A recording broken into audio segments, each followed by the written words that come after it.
private person that is sponsoring the impeachment. So, it has to be public funds kung ganun. They're not very open to disclosing the funds for the private prosecution. At hindi din sila nagre-release ng parang hindi sila nagre-release ng funds o kung paano nila ginagastos yung pera para sa impeachment. But we can already see that millions and So, hundreds of millions. parang naging confidential funds. It's very confidential. Kasi wala. Oo, walang transparency, no? Kung ano ang dapat i-audit natin ang House of Representatives. Kasi, alam mo kung bakit ko to binring up? Kasi, di ba, dinenay ng Senate yung gastos para sa pagkain ng prosecution. Eh, di ba, this is an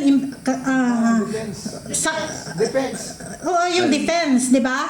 Dininay yung yung budget allocation para sa pagkain ng defense. Ang prosecution, ang gumagastos doon kasama. Ito, kailangan lang magtanong kayo mga kababayan, 'di ba? Kasi ayaw nilang gumastos, magkano lang yung inabot ng 1 something million for the whole duration of the 92 days, 'di ba? Pero sila, ang dami nilang gastos. Tsaka sabi ko nga, I started in the Senate 1999. So ilang impeachment din yung na-witness ko na. Parang wala namang naging issue dun sa pagkain na hindi pa kakainin, di ba? Ngayon lang nagkaroon ng issue na hindi pa kakainin. Kung kailan bumaha ng mga mali-maletang pera sa mga sa mga politiko at sa mga kongresista according sa mga nag-witness, no? Ngayon pa sila walang mapakain. Kaya iniisip ko tuloy, sino ba kumakain? Sabi mo, ang daming pagkain doon sa House of Representatives. Kaya siguro sobrang tumaba ni Kong Tulfo. Siya na ang umubos ng budget ng pagkain. Sorry po ha, inaano ko lang kasi hindi ka naman ganun kataba noon. Alam mo kung makatanong ka, pinanonood kita, parang nasa panel si Kong Kiko, parang inaantay ko sabihin ni Kong Kiko, Madam Chair, I beg your pardon. Pero alam mo, sa totoo lang, si Kong Kiko walang reservation eh. Pag nagsalita, straightforward yung tanong mo, straightforward din ang sagot niya. Bumaligtad ka ng tanong mo, straightforward pa rin siya. Kaya, alam mo, yun ang kinatakutan. Kaya inagahan nila yung pagsira. But you cannot put a good man down. At saka hindi. Tingnan mo yung tsura. Tingnan mo yung tsura nila. Tsaka yung tsura nito nang dumating. Oo, tingnan mo, ang presko-presko, ang kinis-kinis. At saka ang dami pa ng pagkain. Bakit nanuno? Di ba pagkagutom ka nanunuyo yun dito? Anong tawag? May tawag si Kong. Anong tawag doon, Kong? Ay, yung rabies. Hindi daw yun pagsisinungaling, baka may rabies. Madadampot na naman tayo dito. Inyo, spare me. Guest lang po ako rito Oo, guess lang ako. Ako po, please spare me. Sila lang po. Kasi po, May ako director po kami rito.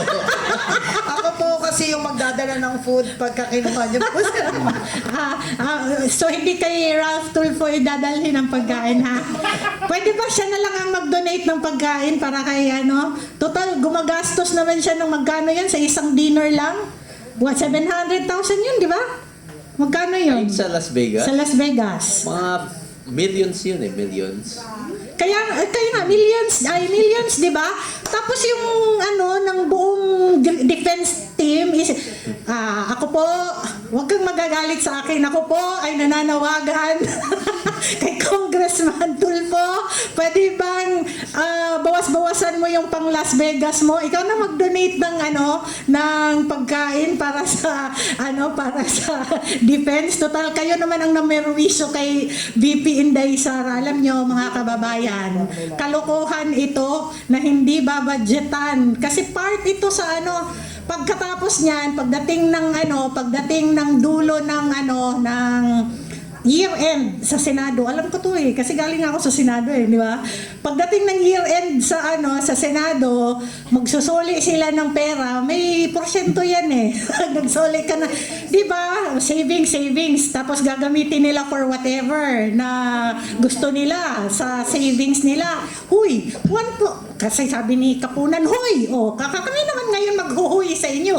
Huy, mga senador, gamitin nyo yung pera ng taong bayan dahil piniperwisyo nyo yung binoto ng 32 million Filipinos kahit walang saysay ang impeachment trial na yan. Tapos ngayon, ayaw nyong pakainin. Kaming mga bumoto sa kanya. Oo, kami naman yung taxpayer. Gusto namin pakainin nyo yung defense team. Sinabi ba, hoy? Oo, sabi niya, Hoy. hoy, buloy. Hoy, don't answer. Don't answer. Ganun ba yun? Don't answer. Ngayon lang ako nakakita ng impeachment trial na may ganun. Hoy! Hanggang sumagot. Parang nasa palengke lang. Parang nanay sa bahay. Hoy! Wag ka Don't answer. It will destroy our script. Ay, alam mo, Hoy, sige na, ikaw na magtanong. sa totoo lang ito si Kaasa talaga na nadadala ako. Pero tama, magpadala tayo sa agos ng katotohanan, wag sa agos ng kasinungalingan. Dahil hindi tayo mangmang. Maging mangmang ka once. Pangalawa, pwede bilang tao, we're not perfect, nagkakamali. Pero to fool us 3 times at magpaloko ka 3 times, it's already stupidity. So, hindi gagot tanga ang Pilipino. Sang-ayon ba tayong lahat? Yes!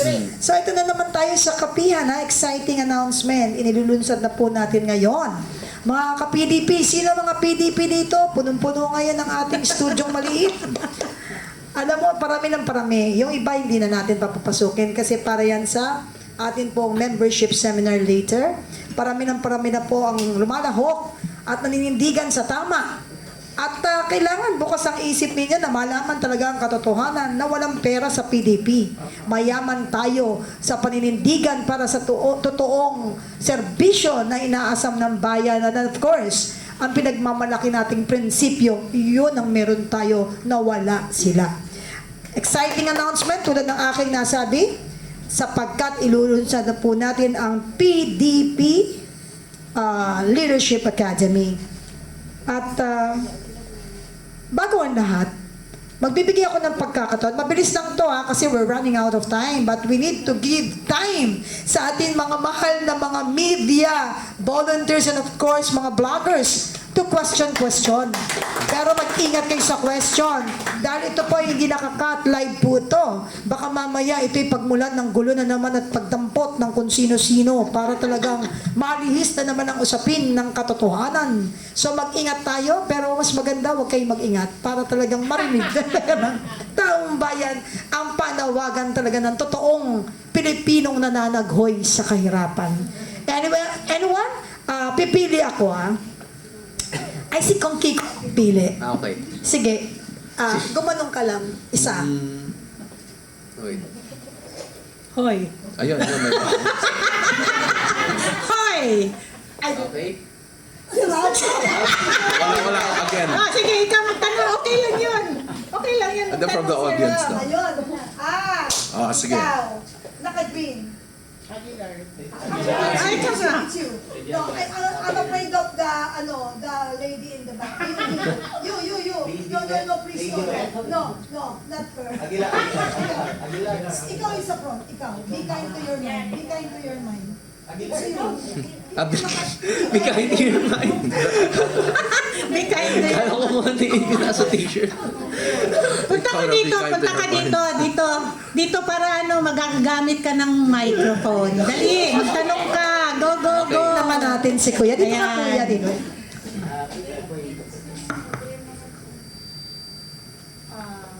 Pwede daw. Mag-isip na lang ako.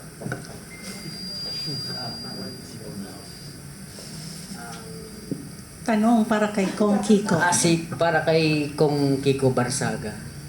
Ano ba? Sige pa. Kaya mo yan. Kaya mo yan. Kaya. Let's start ako. First time ko po kasi magtanong dito. First time ko po.